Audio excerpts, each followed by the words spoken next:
Hello, everybody. Welcome back to Vino Frankel, A Taste of Sculpterra, episode 14 that I bring to you each week. We record an episode about Sculpterra, about Arroway, about winemaking, grape growing, everything involved in the wine industry.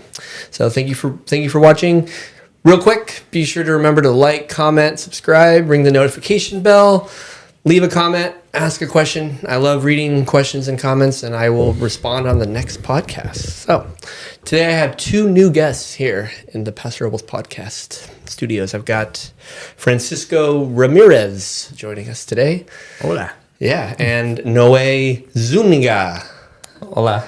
I got your name right? Yeah, Noah Zuniga. Yeah. Noah Zuniga, yes.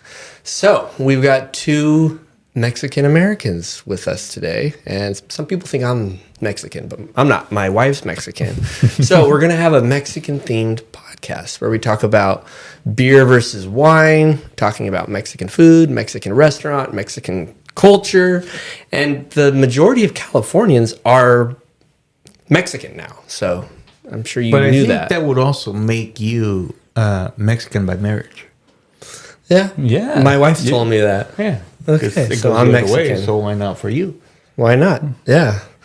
So there is a, if Mexicans are the majority in California, and I'm making wine, we need to target the Mexican culture and community and do fun things to encourage them to have wine. They've never tried wine, or some of them grew up tasting wine. Maybe they haven't, and it's a culture of beer. We're gonna, dive into this beer versus wine. I'm a beer fan. I like beer. A cold beer on a hot summer day is a great experience, but wine has better health benefits over beer. So beer is higher in calories, higher in carbohydrates. You get a beer belly, a beer gut. Wine doesn't have that issue as much. So, okay, well.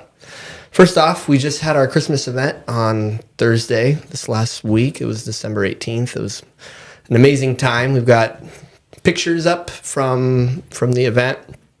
Noah was there. It was pretty fun. Yeah. Francisco, you were at the Cambria.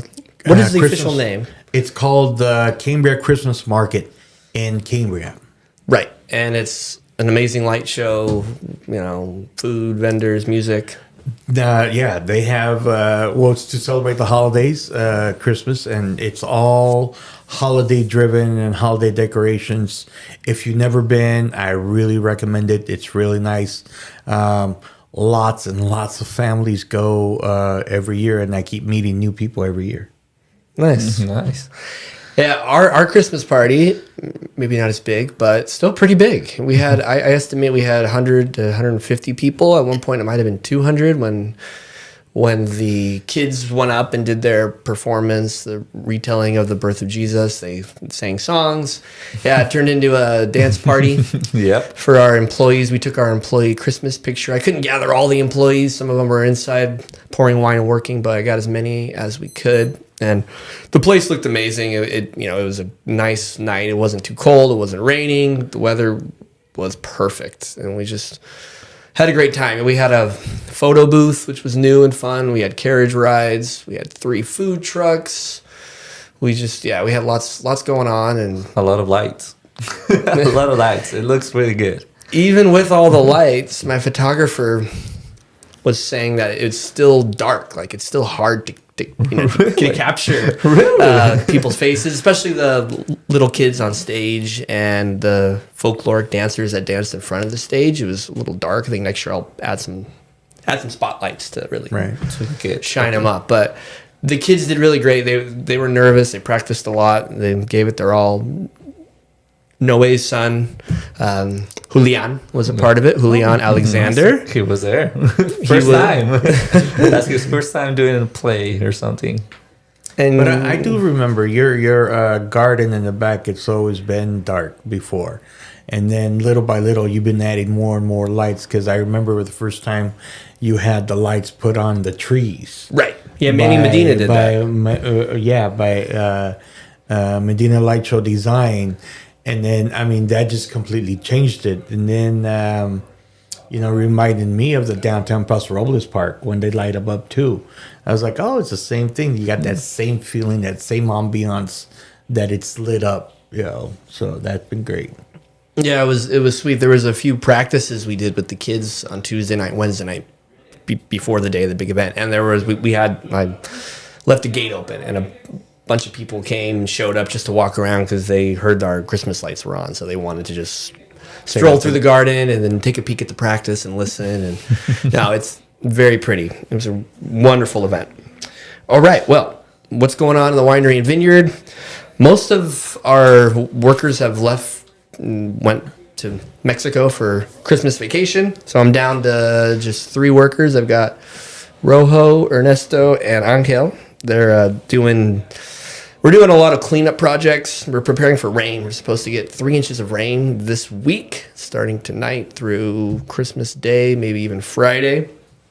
So lots of erosion projects around the property. But we also steamed all the empty barrels this week, rearranging lots of stuff. Our workers have Christmas Day off, obviously, New Year's Day off, but it's funny, even like in the downtime, there's still lots of projects. When you manage a vineyard, do the winery, the pistachios, the tasting room, there's never really a quiet time. You always have something to do. Always have something to do. Yep. We are going to start to prune. We're pruning Monday, January 5th. That's the first Monday in January. We're having a crew of 10 people come. We're going to start pruning Cabernet Franc, Mourvedre, and Petit Syrah. That's the tasting room. That's the vineyard right in front of the tasting room. So we're going to start there.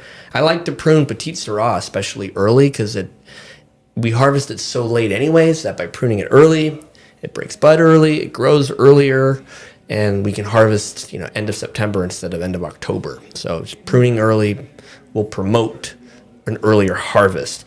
But that's risky because if you prune early and the vines start pushing out new growth, and then you have a frost, say early April freezes, those buds can die and you won't get a crop. But I still think it's worth the risk. And a lot of times in farming, it's a risk reward type situation. And people have asked me, how do you get your Petit Syrah so ripe? I was like, well, it starts by pruning it early and telling the vine to start growing.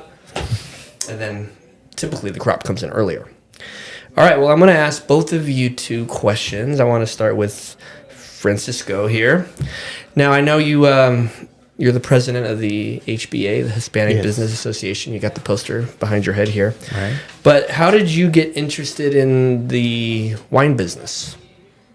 Well, just being here, but basically I'm going to say you and Martha, giving us tastings and showing us different varieties. Because, like you said, Mexicano has always been cerveza and tequila. That's, it's always been my to-go-to, un buen tequila, un tequila sabroso. But then being around you guys and you guys showing us, giving us tastings and showing us different wines, I've actually, as you now know, I'm very fond of the port that you make, and it's not just here. I mean, I've tried others. Here in Paso Robles, we have over 300 wineries, you being one of them. But I tasted, and till this day, I'm going to say my favorite port is definitely Sculpterra, the ones you make. So. Yeah, and it's funny how you started out being, friend of the family. We consider you family, and we spend a lot of time with you. But you started out tasting wine. You told me one day, you said, "I can sell your wine. I have contacts." Because a lot of people know you. You're very social, very friendly, and you're a people person. And you told me, "Hey, I have a friend at this Mexican restaurant and a friend at this pizza place. Let me see if they're interested in purchasing your wine." Or I don't think we even had that conversation. You just started doing it, and you said, "Hey, Paul, I have this chef that's interested in Arroway wine or Sculpterra wine." It just happened, yeah.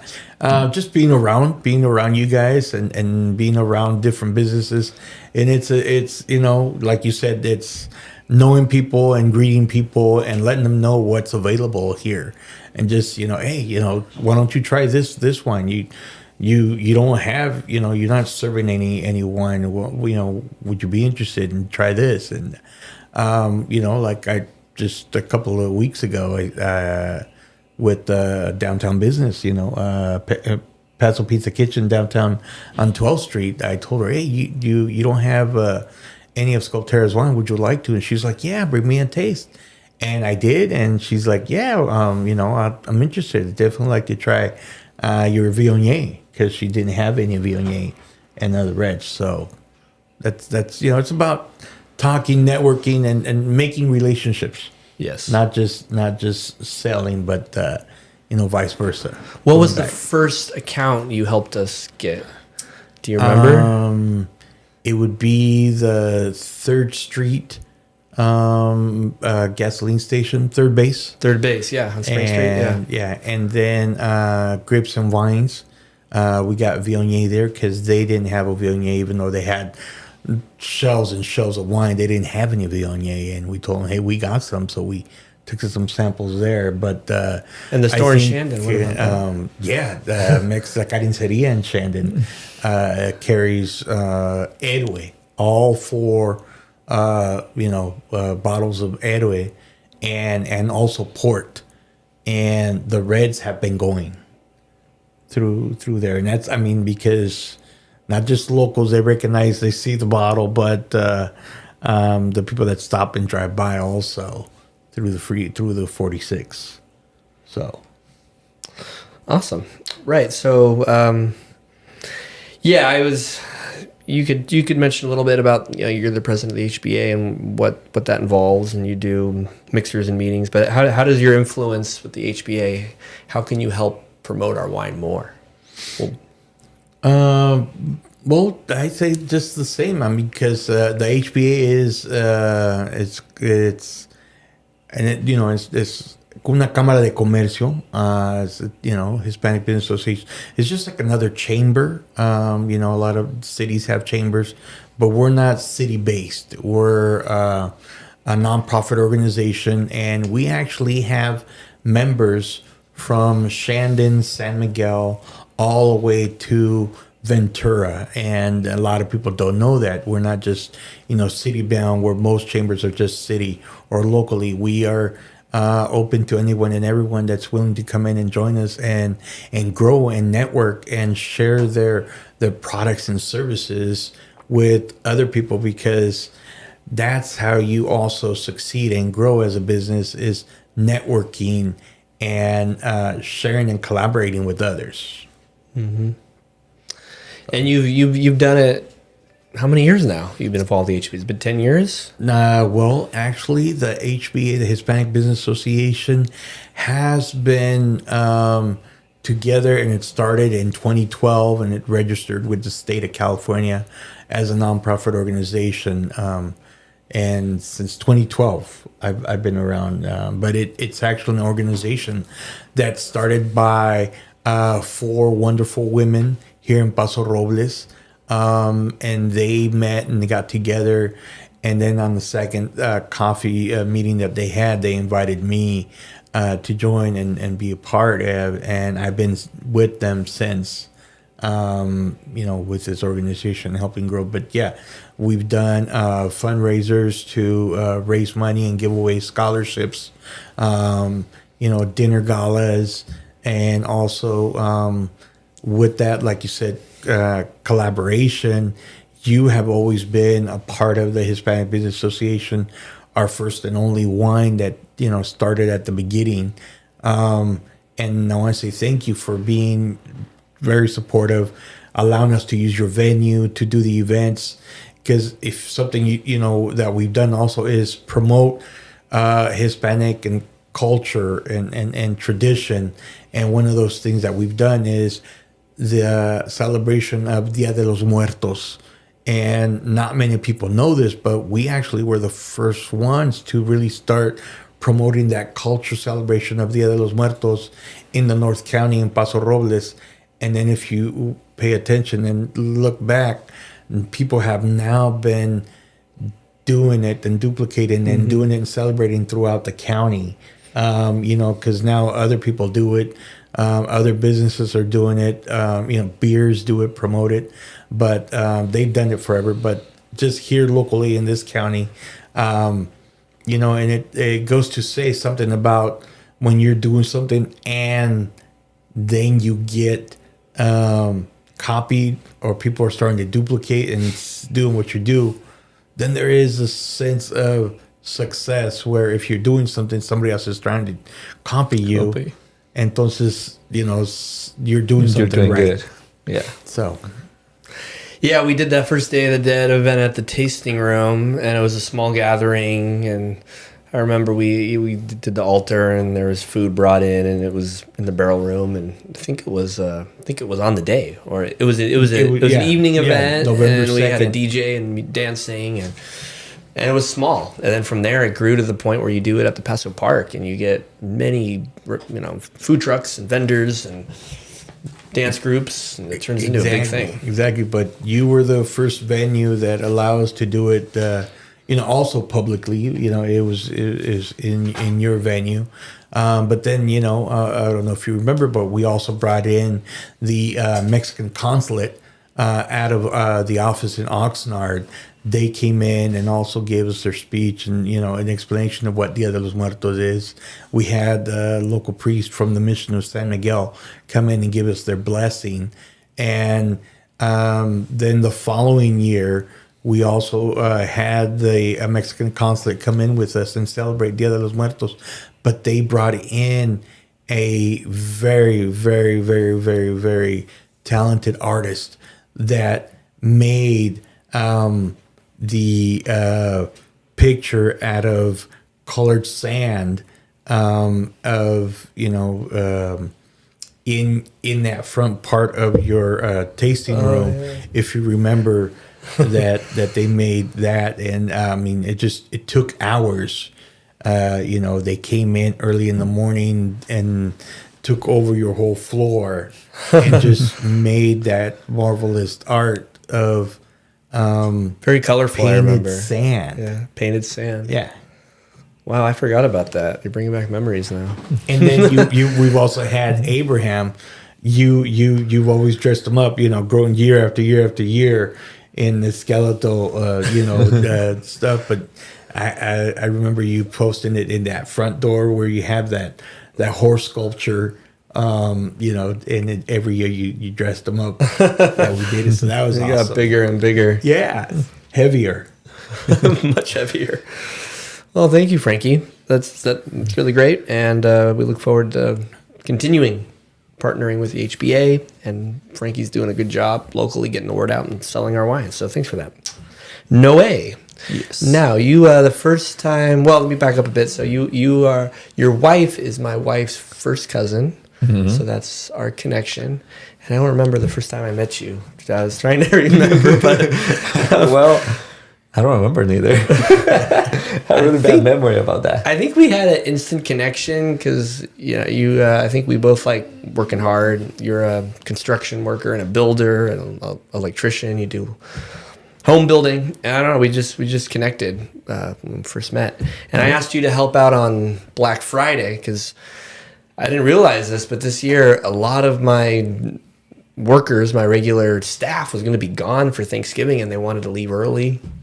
So I was, just one person told me, "Hey, Paul, sorry, but I'm planning on being gone for Thanksgiving." And then the next day, another worker said, "Paul, I'm going to be gone. Is that okay?" And then all of a sudden, 3 or 4 people weren't going to come to help, and I said, "Oh man, I have to find other people to help." So I thought of Noe because he's been learning about wine. He likes wine, and you helped on the 4th of July. You helped. I did. You were one of our ATV people. Also, Frankie was an ATV person back in the day. Yeah, a shuttler, shuttling people to and not from. Crazy. I was always a careful driver with his ATV. We got everybody from the front of the vineyard all the way to the front door. So Yeah, it gets really packed in there. Yeah, I remember. I liked it when I got a break. I went to go to the back of the vineyard and get some ice cream and some apple pie.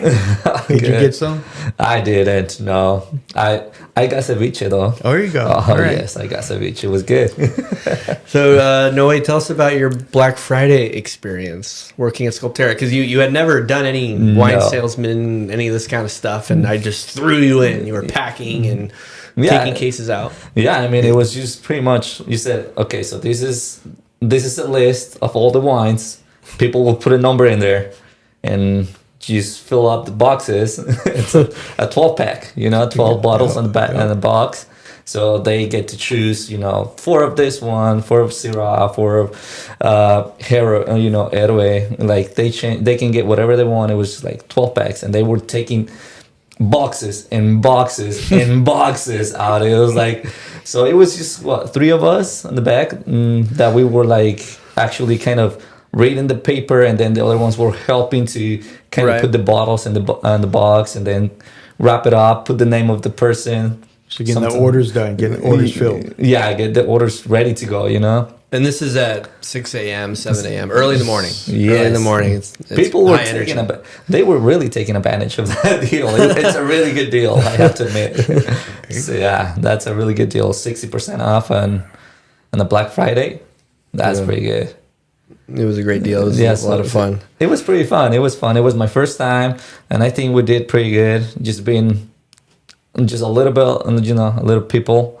It's just like, as I said, it was not that many people back there, and we worked it out pretty good. Some people driving the dually out with the boxes in there, the hand truck, getting out, put it on the cars, and then just like getting next paper.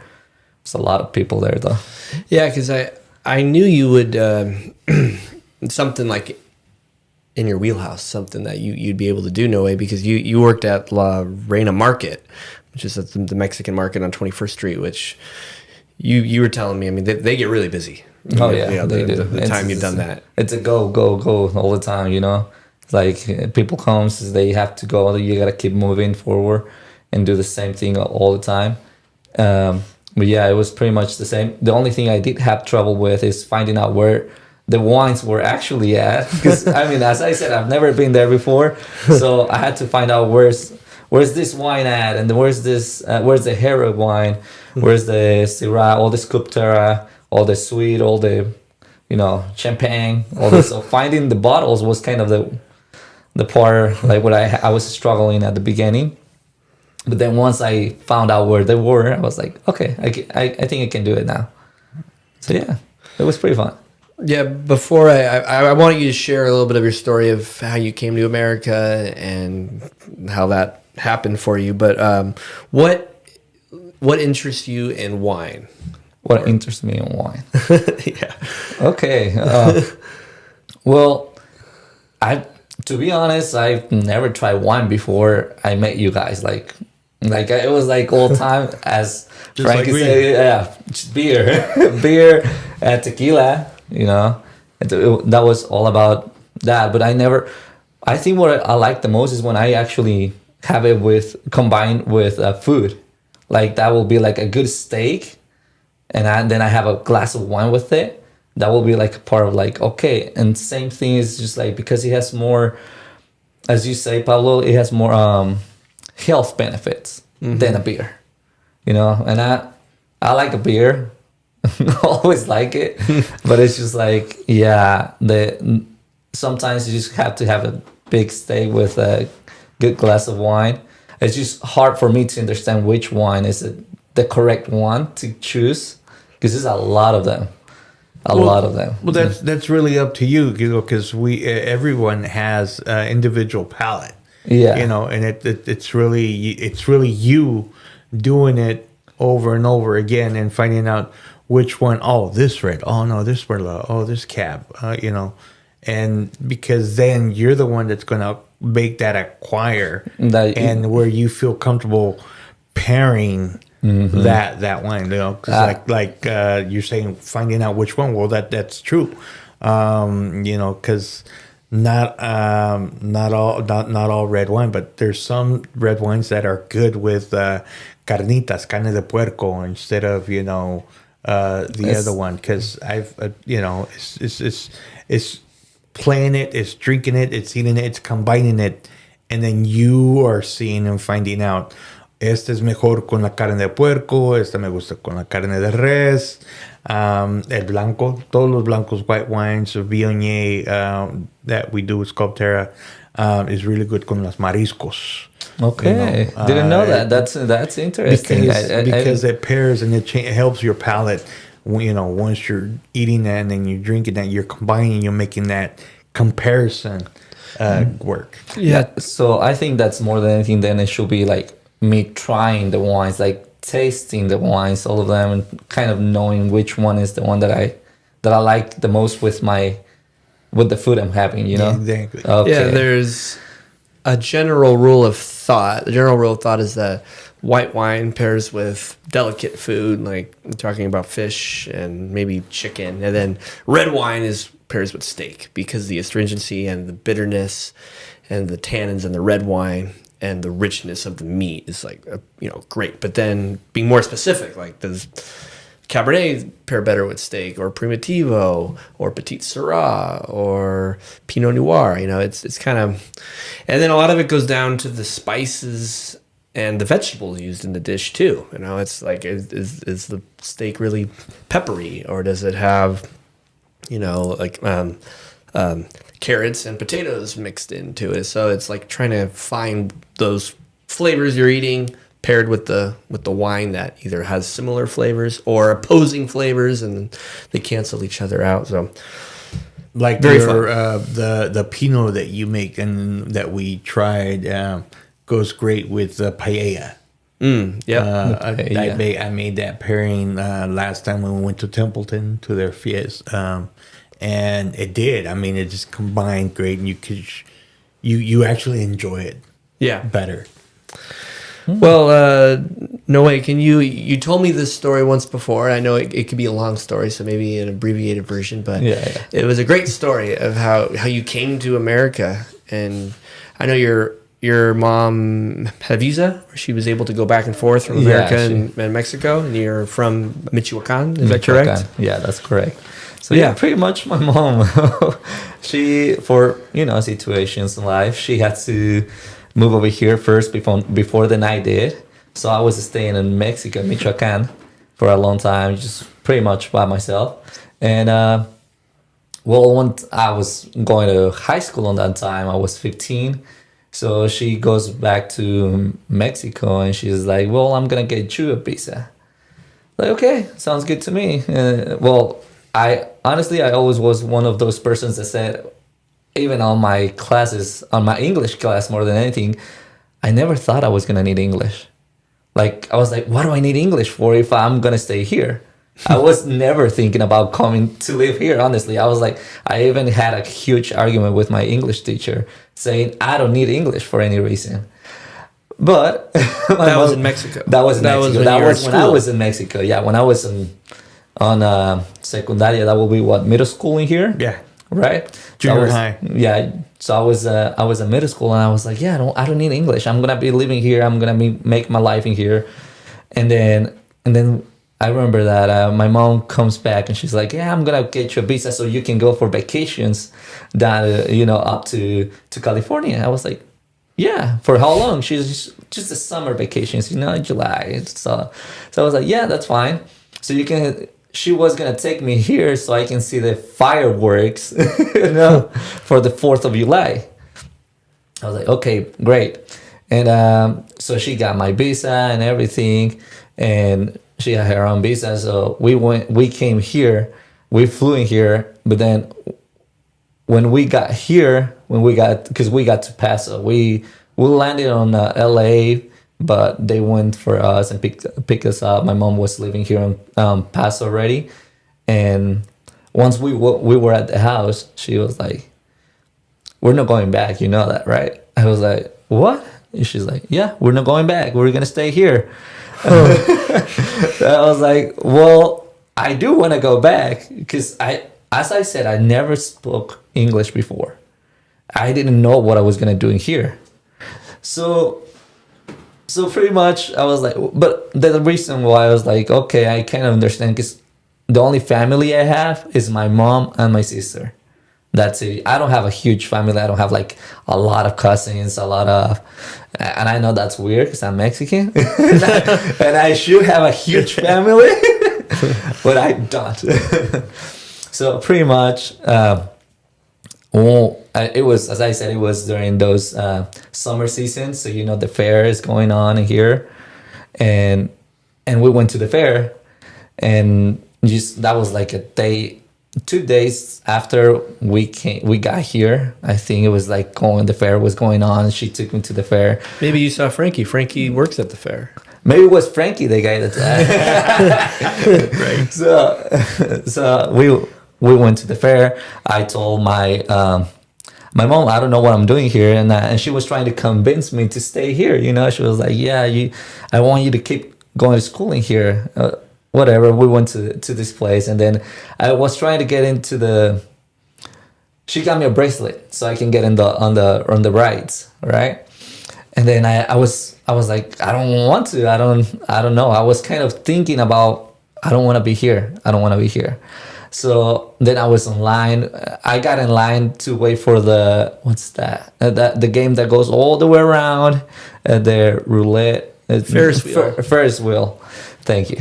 Yeah, so I was waiting in line for the Ferris wheel, and then it was a long line. It was a long wait, and it was just by myself. I didn't have any friends. As I said, I don't have any family. Second day in day Paso here. Robles. So nothing, like no one. I didn't know anyone. So I was waiting in line, and then once I get to the front, the guy there starts saying. I think he only spoke English, obviously, but he tells me, I remember, on that time I didn't understand what he was saying, but now I do. He was like, you can't get on this ride by yourself. You need to have somebody else. Like, it's not a one person ride. It's at least 2 or 3 people, that they have to get in the ride with you. Well, my friend was like, ¿qué? No entiendo, no te entiendo. And then he was like, yeah, you gotta have another person in here.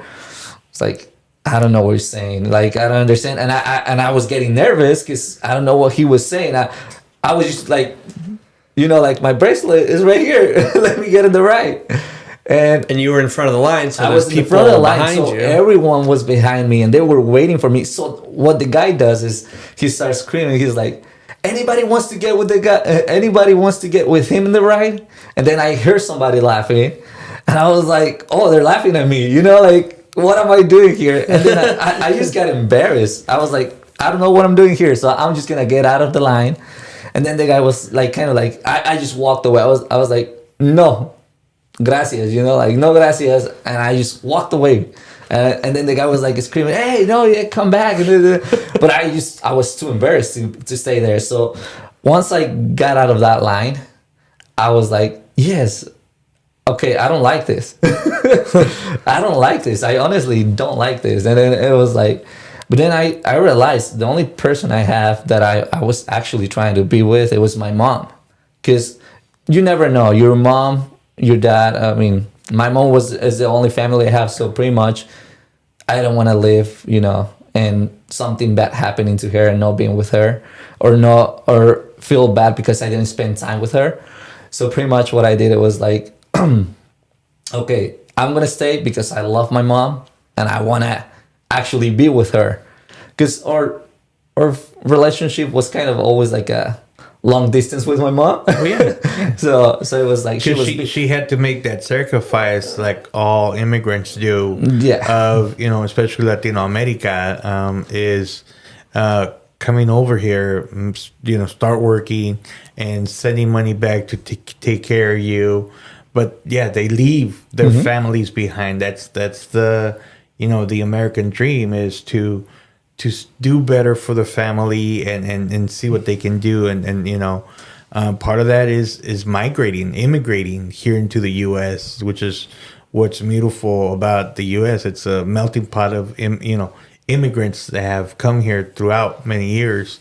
But people, forget that it's a hardship. Es duro. Es It's really hard. Dejas a la familia, dejas a tus Todo. hijos. But it's also nice of what has come now. You guys are here together, because of her sacrifice and what she's done and bringing you here. Your mom was working in both places, America and Mexico, right? She Yes. was going back and forth. She was going back and forth. She used to come to, so before she was here in Paso Robles, she was actually going to Paso, Texas. I don't know, something with Paso she likes Right. about it. I don't know. El Paso. Yeah. Yeah, so she was going to Paso. She used to buy a lot of things and then go back to Michoacan, resell them, and she used to make money of that. Even the school buses. I don't know, they did something with them.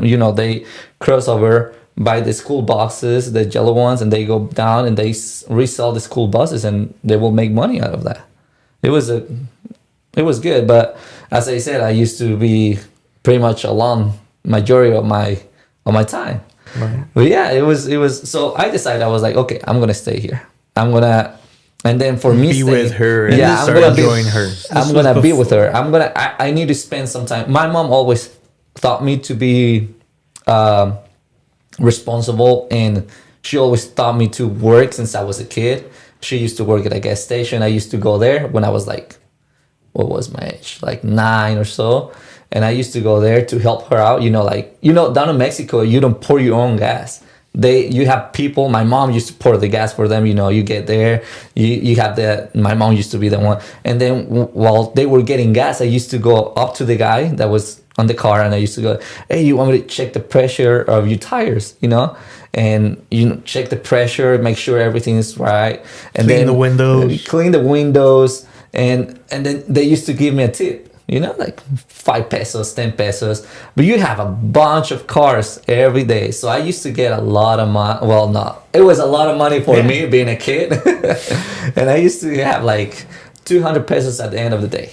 She taught you. She showed you a good work ethic. Yes, and that's what I really appreciate about my mom, that she taught me to be responsible and working since I was a kid. That's a big part. So when I decided, okay, now I want to spend time with my mom, it was like, okay, I gotta learn the language. That was hard. And the culture, like you gotta understand what is all this about. Not just the language and just trying to be different, like you gotta understand what people think, and you gotta put yourself into their shoes as well. So it took me because I went to high school. I remember now, like I started going to high school at the end of my freshman year, because that was right, like over there in Mexico you have 3 grades of middle school. It's primero, segundo, tercero, first, second, third grade of middle school. Yeah, the same. And then it will be high school. But I believe here's a year more in high school. 4 years here. 4 years of high school. Yes. So when I was 15, I started high school, and then so I went to high school, but I didn't know any English. So my freshman year was really hard. Then we got second year. I had a really good teacher, Mrs. Stover. She's really good. I think she retired already, but she was pretty good, and she taught me English. She was the teacher for newcomers. Was the class newcomers, where everyone that just got here, they didn't know the language. We had that class, and they will teach you English from nothing, from zero going up. And at the same time, I was taking regular English classes, like everybody else. And and then we had a program called Compass program. When I was on my third year of high school, we had a program called Compass program, and we were helping people that didn't know the language during tutorial and after school meetings. Like it was a bunch of people that speak both languages, English and Spanish, and we used to help them. Now I was part of that program. Now I was a a tutor. I was helping them as well. Now I can help them. 2 years later, I learned the language really fast. I tried. And once I got it, I was like, okay, let's try giving back what I got now. And we had this program and we started helping them. We had all these people that were just barely getting here. And every time I see them, I was like, that used to be me. Been there, done that. Exactly. That used to be me. I didn't know any English, and now look at me. I'm taking honors classes. I'm taking all this, physics. I'm taking classes that I never thought I was gonna be taking in English. Yeah, weren't you telling me that even after you finished your freshman year, then you realized you had classes you had to retake because you never, you never took. So since I got too late for freshman year, I had to become a super senior. So I had on my super senior year, I was taking freshman classes because I didn't have health class, which is just one of the basic ones because I took exams and all that, but I had to retake the class. I had to pass that, and English 1. So I was a 17-year-old with a 15-year-old kids on the. It was just like it was nice. I talked to other people. That was like, but it was fun to just kind of go on those classes, and on that time I was kind of taking advantage of it and taking other classes as well, just because I could. And I was working at that time already too. That's when I was like, okay. So it was pretty fun. That's the only thing is just like I was almost done with high school and they told me, okay, you need to take these 2 classes. And I was like, if you don't have them, you won't be able to graduate. And so they gave me 2 more classes for my last year. So I was like, okay, I'll go back to it. But yeah. No, I think it tells a lot about somebody. Like you get thrown into a new country and you don't know the language, and you learn the language and you go through our schooling, and like you've told me that you had high school teachers that were really kind and helpful and resourceful and got you hooked up with the right people. And then you met friends, friends, and you went from not knowing anybody to building a community, and then you started working young.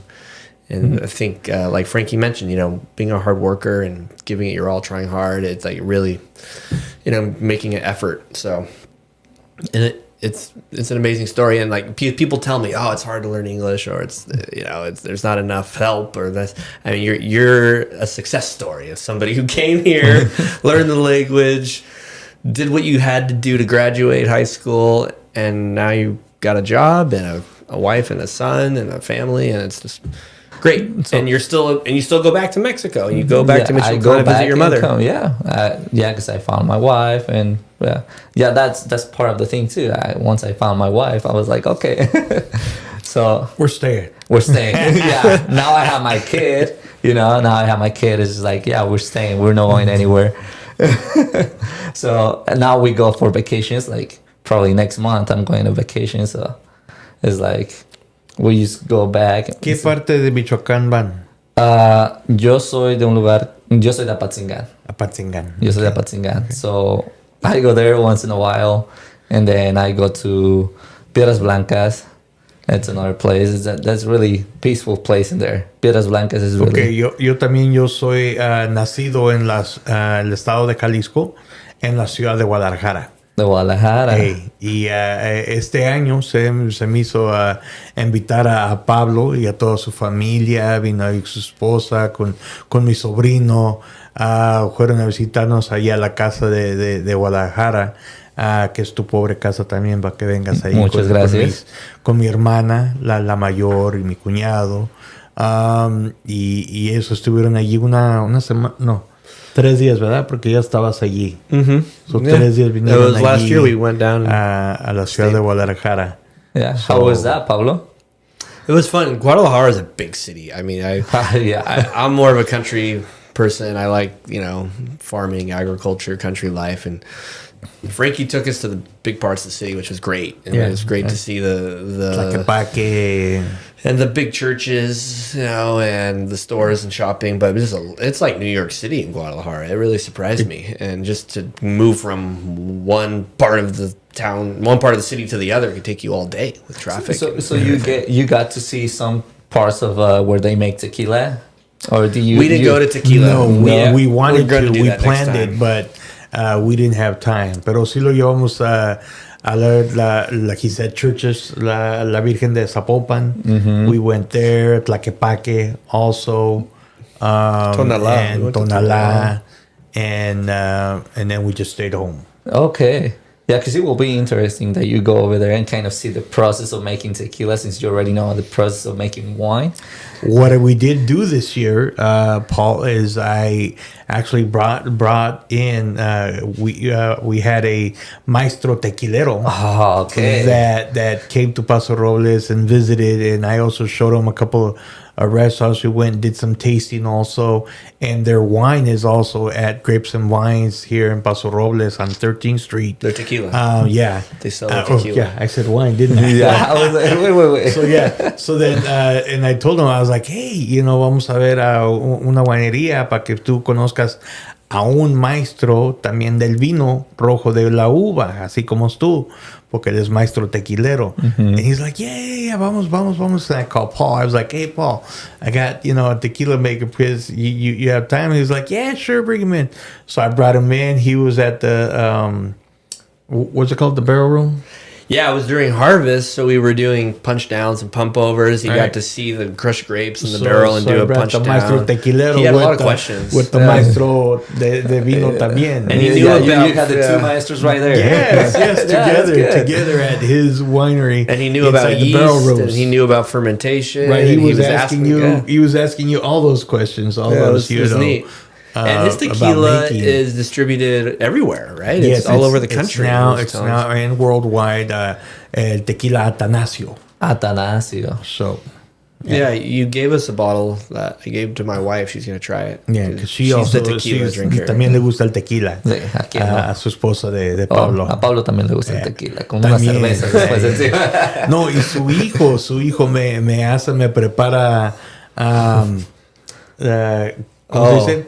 Los tragos del chivo. Oh, ya, los Pajaretes. pajaretes. Sí, porque ellos tienen animales allí en su casa de él. So voy a visitarlos y siempre que voy que hay leche. Un pajarete. Su hijo You va gotta y know agarra los chivos, los prepara. All by himself. I was like, wow, check you out. But yeah, he's out there grabbing them, bringing the goat, tying his legs in the back, tying them down to the front. Y lo ordeña. And then, I got a bottle of tequila, so me lo Put it in preparo. there. Un chocomil, fresh pajaretes at Pablo's house. Yeah, so it's goat milk with tequila Y and chocolate. a chocolate powder. Chocomil. Powdered ajá. chocolate, yeah. And the milk comes out of the goat hot. It's 98 Yeah. degrees. Fresco. Yeah. It's it. So, también Interesting tenemos thing. y hacemos pajaretes aquí en Paso Robles, en la casa de Pablo. Goat milk. All right, well let's move on. I want to discuss the world of wine, and for this segment, you guys, I wanted to talk about beer versus wine. Now, don't get me wrong. I enjoy beer. I love beer. But I really think, of course, beer can be paired with wine, and there's different beers. There's IPAs, and there's, light, medium, heavy-bodied beers. There's porters. There's really dark beers. If you've gone to Firestone, have you been to Firestone and done a beer tasting? You can taste, like, the full gamut of different beers. And there's, like, strong beers, light beers, medium-bodied beers. It's a lot like wine. But, I think, in general, wine is healthier than beer. Wine contains fewer calories than beer, with red wine offering more health benefits like antioxidants. Beer is more commonly associated with belly fat and has higher calories and carbohydrates. That's why you get full when you drink beer. It fills you up. While red wine is linked to lower fat and actually helps you lose weight, in moderation. Again, drinking in moderation. So beer does have health benefits. I know, like, back in the early church, in the first century and 1000 AD, that beer was drank in the monasteries more than water, because during the fermentation process, it kills bacteria and outcompetes other bugs. So sometimes you get sick drinking water, but drinking a fermented drink was actually healthier for you than drinking, the groundwater, which can make you sick. So, a light fermented drink, certainly. But, I love talking on this podcast that, wine has health benefits. It's good for your heart, cardiovascular system, your cognition. It helps with Alzheimer's. Beer doesn't have all those health benefits. It does have some gut health with fermentation, can be helpful. But overall, if we're just comparing, health benefits of beer versus health benefits of wine, wine wins out. And we started this conversation talking about how, the majority of the people in California are of Mexican descent. And, I want to market our wines to the Mexican culture. And I'd love it to be, you go into a Mexican restaurant, you order bistec, carne asada, pollo, al pastor. I mean, there's so many great Mexican meats, and meat and red wine. Meat with Zinfandel, Syrah, Cabernet, Petit Syrah, Mourvedre, Pinot Noir. I mean, the list just goes on. I think there's a lot of opportunities pairing Mexican food with California wine, right? Mm-hmm. Correct. So, Frankie, how do we do this? How do we encourage restaurant goers, people going out to a Mexican restaurant, instead of ordering a Pacifico, instead of ordering a beer, ordering a glass of red wine?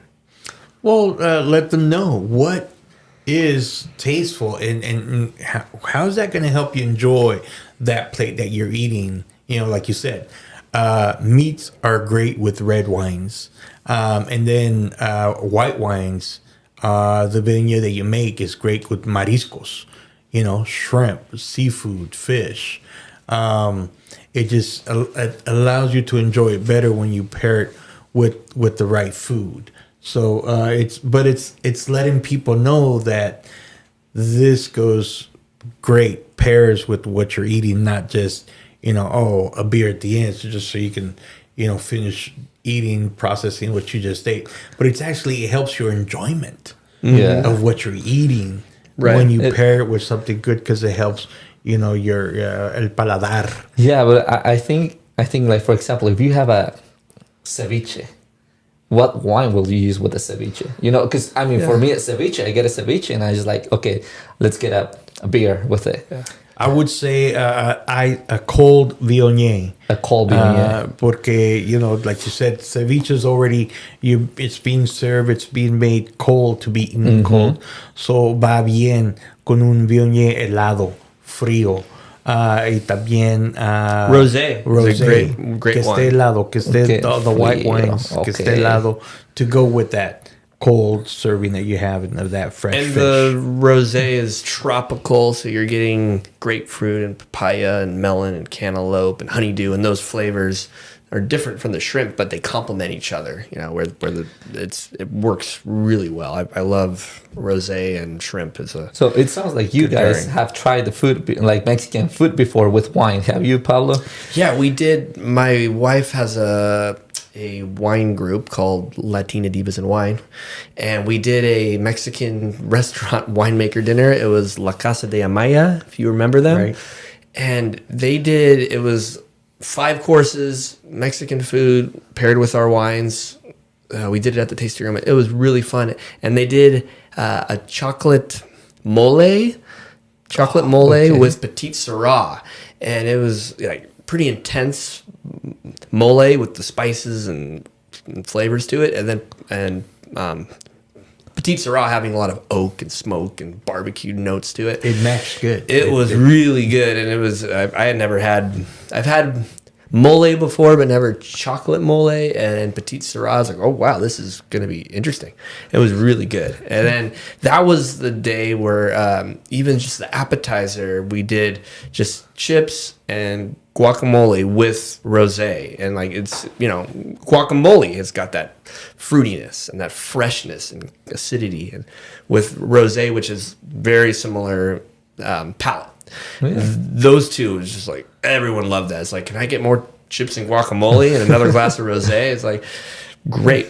I also think when we're talking about like Mexican food and wine, do you think that it's I think like one beer is equivalent to one glass of wine, but like one bottle of wine is you're getting a lot more alcohol. So I think, restaurants, if they can sell wine by the glass, and just get a glass of sparkling, a glass of rosé. And I think sometimes people, I've had a lot of Mexican people tell me, "Oh, I drank a bottle of your wine. It knocked me out." I'm like, "Well, you're not supposed to have the whole bottle. Like, a bottle of beer is not equivalent to a bottle of wine. A bottle of beer is 5% alcohol. A bottle of wine is 15% alcohol, and it's a big volume compared to a beer." So I think just teaching people, you just have a glass, and if restaurants could offer wine, Mexican restaurants could promote wine by the glass paired with food. Yes, I feel like that's the main thing. You gotta teach people, because I'm just talking from the non-experience. Like, I haven't tried a asada tacos or something like that with a wine, because I wouldn't know what to pair it with. But now that you guys, like you said, rosé with guacamole, mole with it's just with like petit sirah, petit sirah is just the fact of knowing what kind of wine goes with what. And you said earlier, Frank, we gotta kind of test, to learn. Okay, this one, I like this one with this plate, or I will take this one with this other one. Yeah, because he was saying about the petite matching the mole, because of the mole having all those spices, and chocolate matches. And it's the same thing, like a lot of people have or make tacos de camarón, or fish tacos. También van buen y se complementan con un vino, con un rosé, con un chardonnay, con un viognier, porque son vinos blancos y complementa el marisco. So le da otro sabor, no nomás at the end, una cerveza te le echas. But it's not drinking the whole bottle. It's enjoying it. It's like take a glass. You think we can make like a what's called like a table saying these wines go with this plate?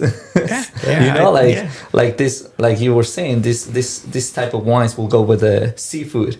These other ones with the steak. These other ones with the pork. Because you have a lot of people that eats. The most popular is asada and al pastor.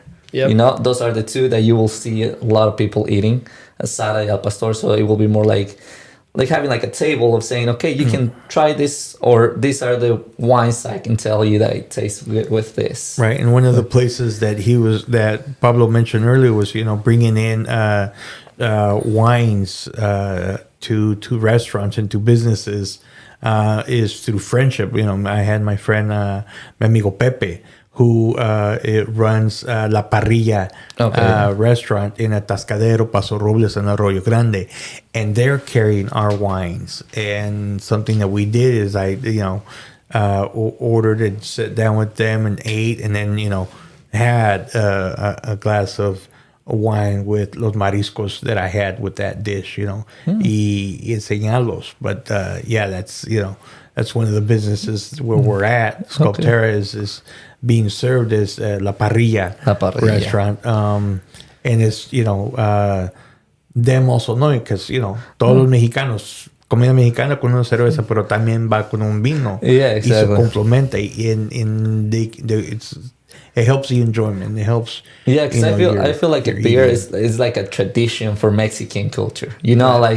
Like down in Mexico, you see these commercials. This marketing going out around is like, drink a beer. You have these people sitting around at the table, and you have a beer, and it's the whole family. Like dad and the uncle are drinking beer. And it's like the commercial is like, drink your cerveza with barbecue, and I don't know. It's just it's like a tradition. Same with another type of drinks, like a lot of that. So it will be more like kind of teaching people that it can be, instead of a cerveza, it can be a wine. Exactly. Yeah. Like those commercials in Italy or France are all about a family getting together and having a glass of red wine at dinner. So it has to start with marketing, advertising, and start at a young age. Like, I'm having lamb with Zinfandel. Those work great. Yes, lamb pairs with beer, but I think you have more options with wine, and it complements the palate really well. Well, yeah, because just like you said, beers are also different. So are wines. There's many different wines that go with different foods. So yeah. Well, let's move on to the event calendar, Sculpterra event calendar. We're open New Year's Day, which is next Thursday. We are closed Christmas Day. We're open New Year's Day. And then we're doing a winemaker dinner at Manny's Pizza, January 15th. We've got the menu posted online. After that, we've got 2 wine club parties, open house parties, February 21st, 22nd. Doing a blending party on the 28th. I'm going to go in one of these future podcasts. I'm going to really talk about that, how I do the blending party.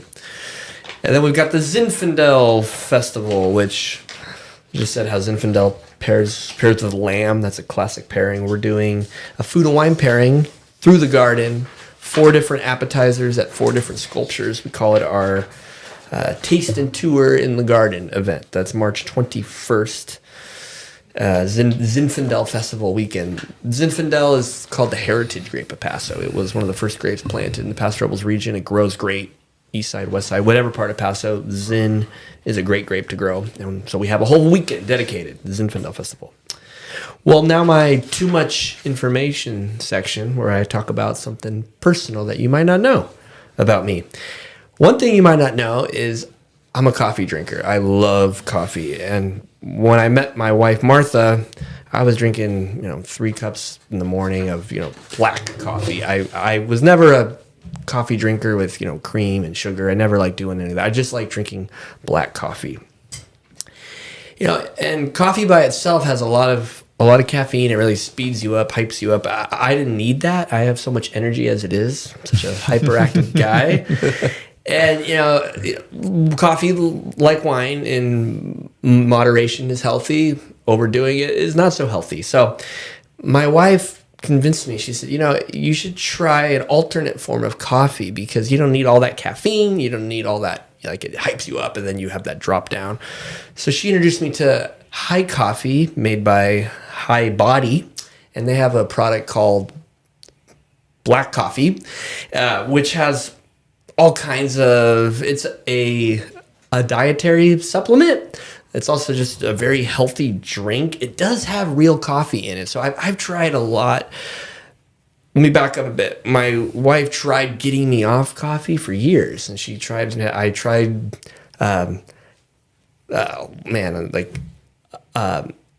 a dandelion coffee, right? Like made from flowers, and tried all kinds of different coffee alternatives, but I never liked the taste. I actually enjoy the taste of coffee. I like the coffee beans and the roasting and the smell of coffee, like going into a coffee shop and smelling that.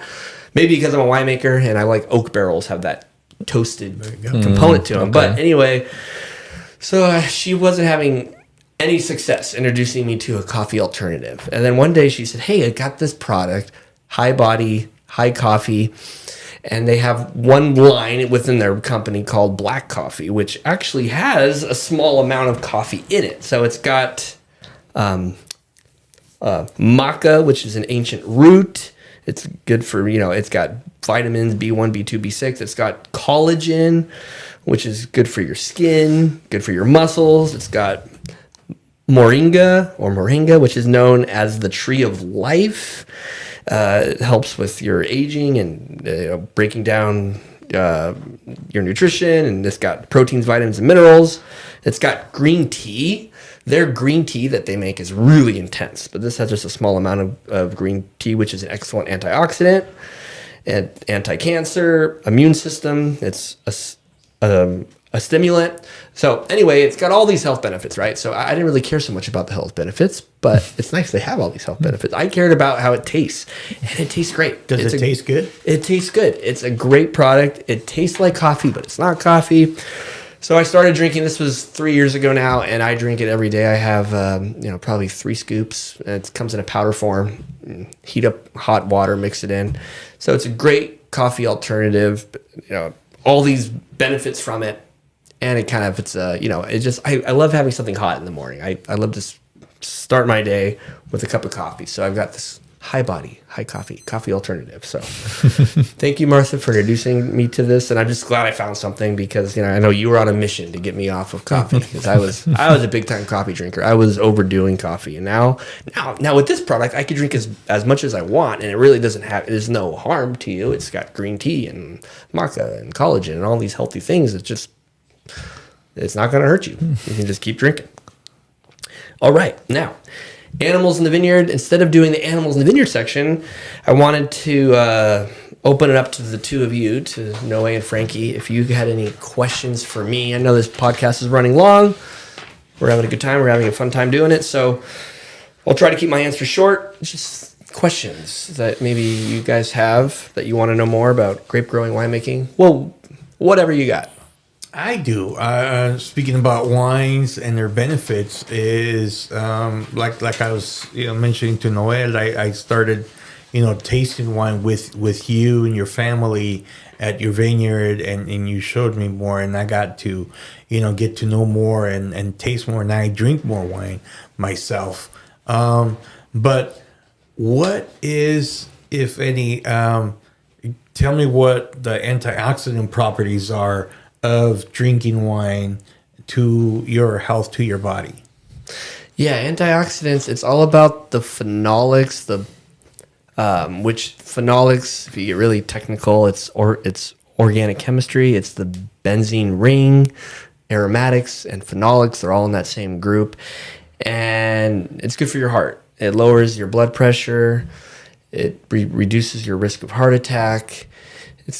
Mentally, it's good. You can get antioxidants from eating blackberries, blueberries, raisins, but you get a lot more concentrated amount of antioxidants drinking red wine. Now, it's got to be red wine because red wine is fermented on the skins, and the red skins is where the antioxidants are found. So white wine, we don't use the skins. You ferment the juice by itself and bottle it without it being fermented on the skin. So yeah, antioxidants are a huge benefit. There's resveratrol is a type of is one of the antioxidants that's been proven to be good for your heart.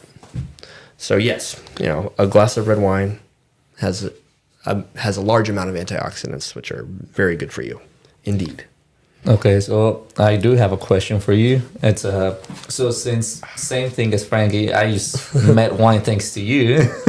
I've never had one before. So, is there any wine that's made in Mexico or Mexican wine that you have tried before, or like you guys know about? Like, have you tried one before?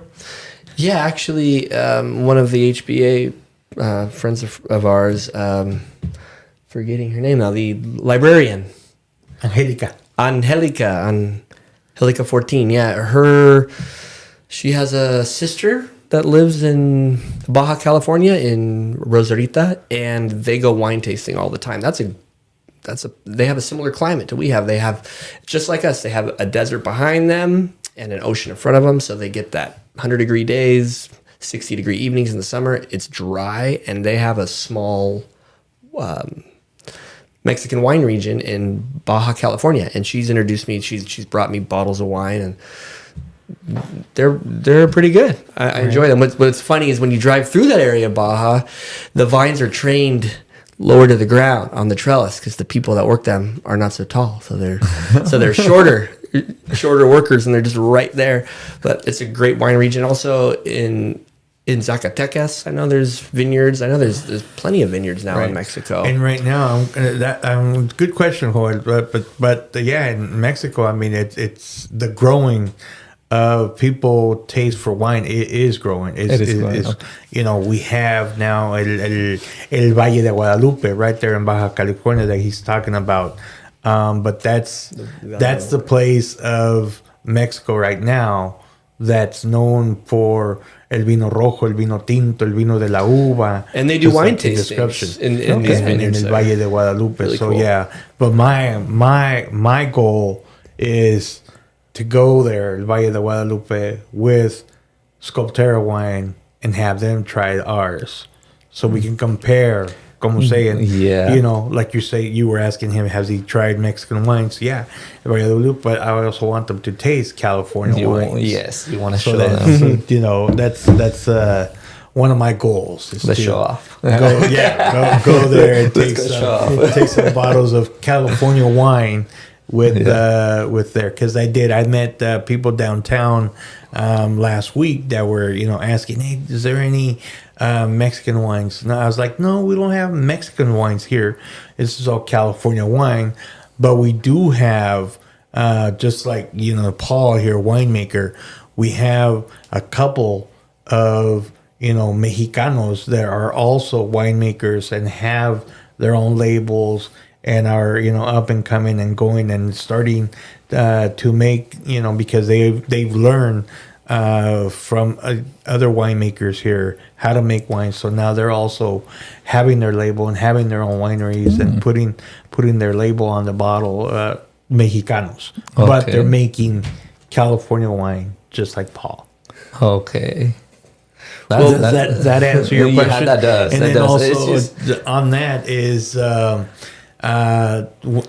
because I travel a lot, and one of the places I've gone several times is Mexico City, La Ciudad de Mexico. Mm-hmm. They have a plaza of just vino, de uva. Just the whole plaza. It's Made all in about. there? It's all about wines. They have different stores, different markets there, and it's world wines. Because I met someone that was coming from France to work there, just at that little shop, para el vino francés.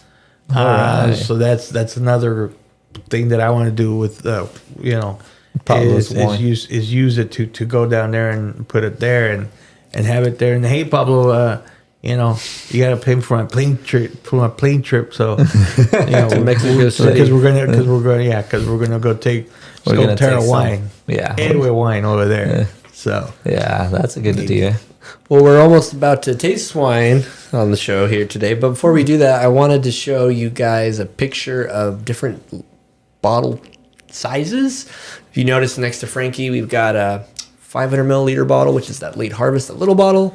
And we've got a 3-liter bottle, and we've got a Magnum. So very interesting, different sizes. So you got your standard bottle is 750 milliliters. A Magnum is 1.5 liters. A double Magnum is a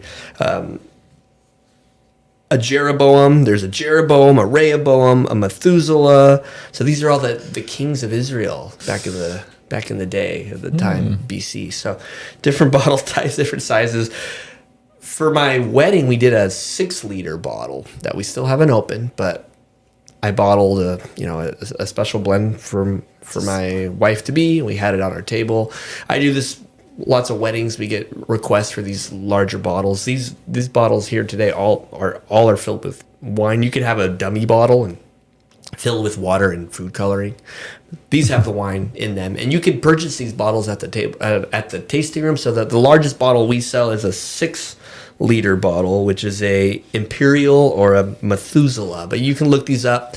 Very interesting. It's the hardest part is bottling these wines because the corks are so big. You need to get a special corker in order to compress the cork and get it to fit inside the neck of the bottle. And then you wax it. You got to have 2 or 3 people help you hold the bottle to dip it in the wax crock pot. But wine ages better in bigger bottles because it's more wine for less surface area, less oxidation. So if you're really serious about aging wines, I know a lot of people that are wine collectors. They collect double bottles. They collect the magnums of certain wines that they like because the wine will age slower, hold up better. Then the problem is once you open those bottles, now you're opening and there's a lot of wine. A lot of so wine you got to in have there. a party, a family get together. that's a really bad problem to have, Pablo. You got to start drinking the wine. Well, once you open these bottles, there's no turning back. There's no stopping. There's a lot of wine. You gotta finish the bottle. Right. So this 3-liter bottle is the equivalent of 4 bottles of wine right there, and then the 6-liter bottle is 9 bottles of wine. So great, Okay. love it. So yeah, the biggest bottle I've ever done is a 6-liter. Question on the size of the bottles. I noticed that everyone that has and makes ports or sweeter wines, it's a smaller, skinnier bottle or a smaller, short bottle. Why is that? Is there a reason? I think it's just a traditional style and to set the wine apart. Usually if you're having a dessert wine, you don't need to drink as much. It's hard to drink a lot of sweet wine, if it affects your palate and gets to you quicker. So you you bottle less of it. Our No, Primitivo I port. enjoy your port. I enjoy your sweet wine. I've seen you drink it I with don't a have straw. a difficult time drinking. Yeah, I think it's like a chocomil. Pancho easy. Pantera. Yeah, Pancho Pantera chocomil. Maybe when I'm we- having yeah. his port. Yeah, but it's easy for someone that can't drink a kawama. Use one hand. It's the same size bottle. size. It's like drink it all. That's I think it's just a historical, traditional way of bottling is typically dessert wines are you're offered less when when you get to the dessert course of dinner, you'll have a small amount of dessert wine with your small piece of chocolate cake or apple pie or pumpkin pie or whatever you're having it with. But certainly you can bottle a dessert wine in a larger bottle. Well, let's taste. We're gonna try 3 wines. We're going to try 2 vintages of Syrah. We've got 2023 and 2022. I thought this would be fun. We can compare how the years differ. And then we'll end with a late harvest Zinfandel, the 2023 late harvest Zinfandel. So don't go anywhere. I'm going to get the glasses. Okay. Here we go. 2 glasses here. You guys hold this. Thank you. Another glass. So we say once we open it, there's no going back. Like No, this one. no, se tiene que tomar todos ya hasta que se acabe. We'll just do a little bit. Just a taste. Oh, I spilled. That's alcohol abuse and wine abuse. Sí, claro. All right. Okay. So, a ver, para la gente que no sabe, for people that, are like Like Coed me and right here. learners and viewers, it's usually I would just open the bottle of cerveza and drink it. Yes. How do we go about after it's being poured? Yeah, the first thing to do is to look at the color. So you've got the 5 S's of wine tasting: sight, swirl, sip, savor, spit. So we're looking at what the wine looks like. Is it dark? Is it light? Is it clean and clear? That's a good, some wines are unfiltered or unfined and they'll be cloudy. Our wines are lightly filtered, so there shouldn't be any bugs or flies or tartrates in the wine. This is the sight. 23 Syrah. We've got our Golden Morning Cat on the label. The only difference here is the 23 I did in a Bordeaux bottle, a Claret bottle. The next one we're going to taste, 22 Syrah, is in a Burgundy bottle. So in France, you're not allowed to do this. In France, if you're bottling Syrah, it must be in this bottle shape. It's the wine laws. They have their AOC. That's what it's called, the Appellation Laws of France. But in California, we don't have these laws. So we can use this shape. We could use another shape. We can do whatever we want. So. No appellation laws. We have a few laws. Like for a wine to be called Syrah, it has to be 75% Syrah. So this wine technically could be 75% Syrah, 5% Mourvedre, 2% Viognier. It could be a bunch of other stuff, but it is 100% Syrah. So to put Syrah on the label, it must be at least 75% Syrah. That's one of the laws we have in California. But we don't have a law in France. You can't blend Syrah with Cabernet because now you're blending a Rhone, wines that are grown in the Rhone with wines that are grown in Bordeaux. You're not allowed to do that. We can do that. We don't have any rules of what wines can or cannot be blended together. Okay, so we did sight. We did sight, yeah. And then what's the next S? We have to swirl the glass to let the wine express. We're exposing it to oxidation, increasing the amount of air that's coming in contact with the wine, which will change the aromas. So aromas are flavors and tastes you get from the vineyard. Bouquet are flavors and tastes you get from the winemaking, aromas and bouquets. So cuando se prueba un vino hay que servirlo, y parte de las heces que están describiendo aquí Pablo es que es la vista, hay que verlo, cómo está de color, qué es lo que tiene, y luego menearlo, menearlo. ¿Para qué se menea? Why do we swivel? Because it needs to get air? Para que tenga oxidation, aeration. If you smell a wine right when you open it, it doesn't smell like much. You start giving it air. It's because oxygen is coming. If you want to get real technical, oxygen comes in contact with the benzene rings, with the phenolics, with the aromatics, and it expresses those flavors that were hidden previously. Oxygen takes the place of other compounds, and now it becomes volatile. It's a volatile compound. And what's the right way of smelling the aromas of aerating the wine? Yeah, you're supposed to really get Right here? down deep in it. No. You're supposed to get your nose as close to the wine as possible, and it's fun and a good practice to do as a wine taster. Is to So try to arrimarse bien el vino y tomar todo el aroma see. completamente, no de distancia, sino darle No, señor. que se dé el aire. And you want to see if you can match the smell with the taste. Okay. So once you That was smell good. it, try to commit that smell to your memory. Maybe you're smelling plums, raisin, cranberry, blue. Try to analyze what you're smelling. And I say things like plums, berries, cranberries, cherries. Well, you first have to know what a plum tastes like. So, when you go to the supermarket, you should walk down the fruit aisle and smell all these. Smell a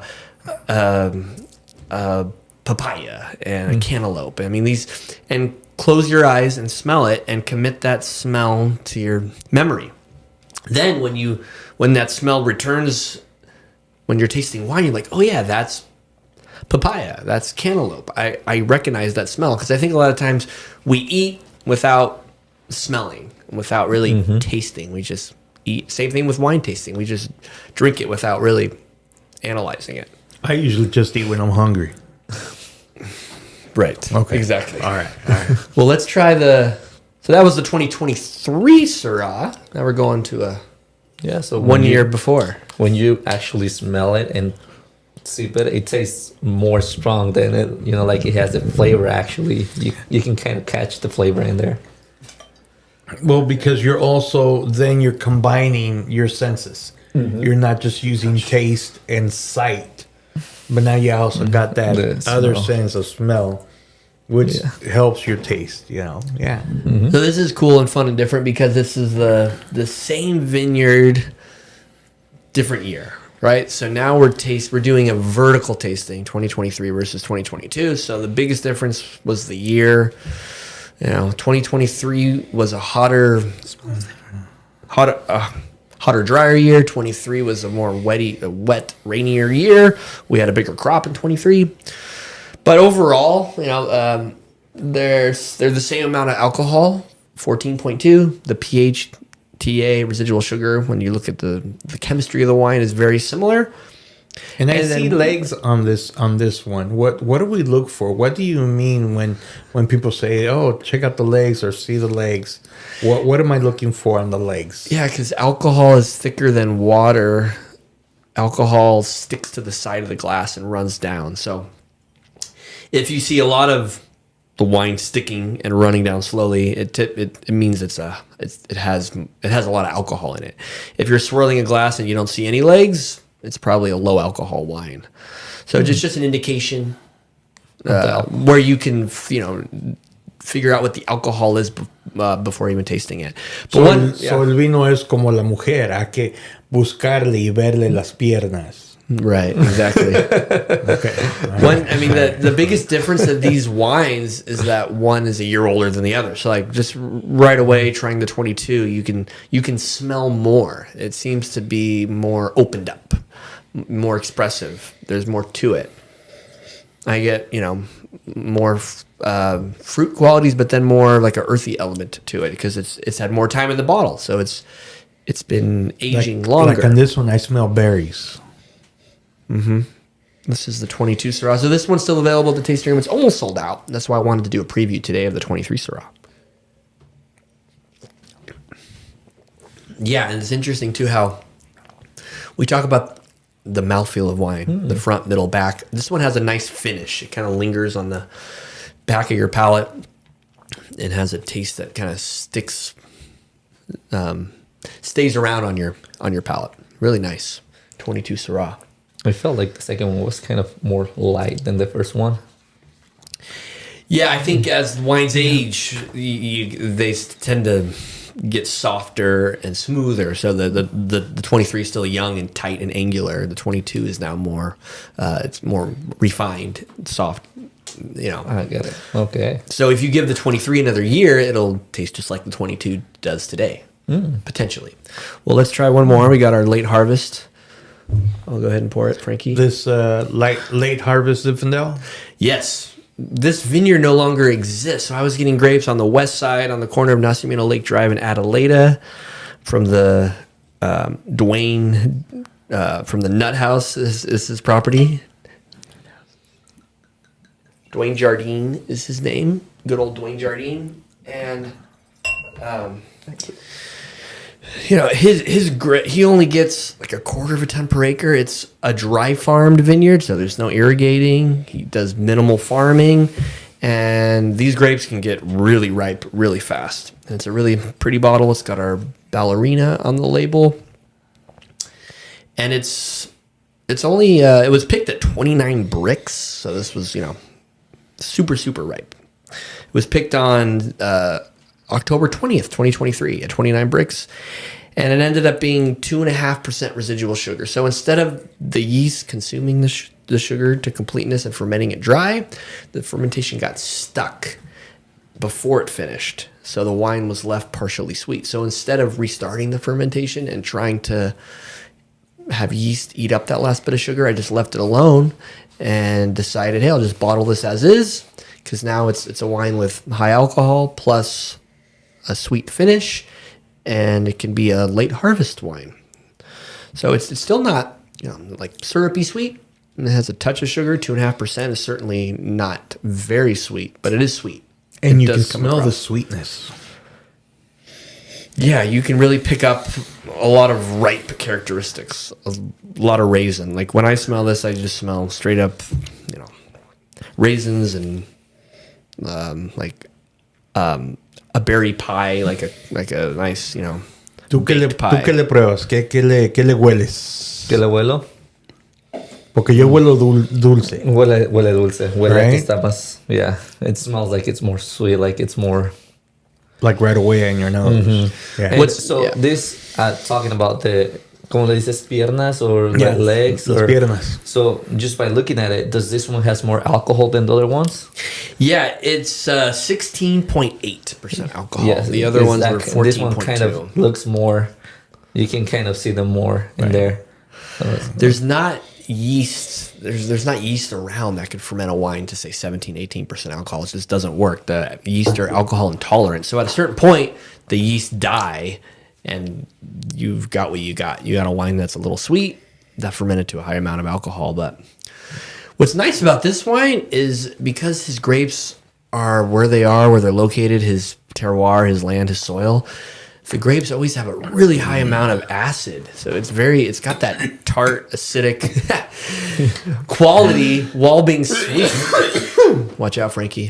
Frankie's dying. Got that acid coming out. Yeah, so I think with the acid-sugar balance, it's perfect. It works really well. It's a great wine. This is you don't have to have it as a part of a dessert course. You can just drink it, as kind of like a welcome to the party, as an entourage wine. It's a something terrific that I've paired with this Los Vinos sweet like that one, or the port that I told you it's my favorite. It's got one of his sculptures in the front. What is it? The elephant? Elephant, right? I love that one too. Okay, I used to love port. it, but yeah. Go ahead. Okay, so you liked it. I love All right. Now, my pairing with that is I recommend dark chocolate with it. Okay. At the end of dinner. Have that at the end of dinner or with dessert. Have a New York style cheesecake with it, but plain. Don't have anything else on the cheesecake, because when you have that piece of cheesecake and then you add the wine, you're adding that fruitness to it already, that sweetness. And it's such a great combination when you have cheesecake, New York style cheesecake, plain, con el port que hace Paul. Sabrosísimo. Yeah, I had it. I had the port before with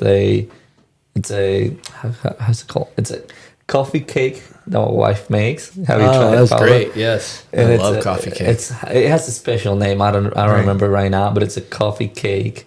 You have a slide of that, eat it, and Right. drink it. Oh, really good. Right. The So combination. It's the same with this cheesecake Yeah. or dark chocolates. Dark chocolates. Yeah. O un puro, un cigarro, un cubano. Okay. También lo recomiendo. Estás en la casa, relajado, un port y un puro. Sabroso. Okay, I don't smoke, but that will be a good one. that sounds okay. Just a wine. Oh, boy.